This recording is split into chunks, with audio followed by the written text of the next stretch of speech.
Hulk, বরিশালের launch ঘাটে King Kong ঢুকছে, তুই বাঁচা বরিশাল রে। আমি যাচ্ছি বরিশাল রে বাঁচাতে। হাল্ক, তুই আমার স্পিড বোট নিয়ে যা, বরিশাল বাঁচা। ধন্যবাদ ভাই। হাল্ক, বরিশালে আপনাকে স্বাগতম। আপনি কং এর হাত থেকে আমাদের বরিশাল বাঁচান। ভয় পেও না, আমি তোমাদের বাঁচাবো। এই কং, এই বরিশাল আমার, তুই এখান থেকে চলে যা। তুই কি করবি হালকা? এক থাপ্পড়ে তোকে পদ্মা সেতুর ওপারে উড়াইয়া দিমু।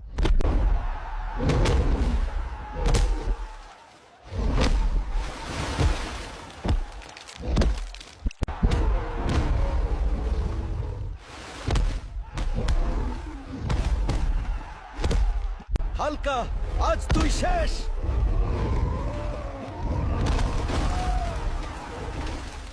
বন্ধুরা, আমার শক্তি লাগবে দিক স্টোরেজ। তোমরা লাইক সাবস্ক্রাইব করে আমাকে শক্তি দাও, আমি যেন পরের পর্বে বরিশালকে বাঁচাতে পারি।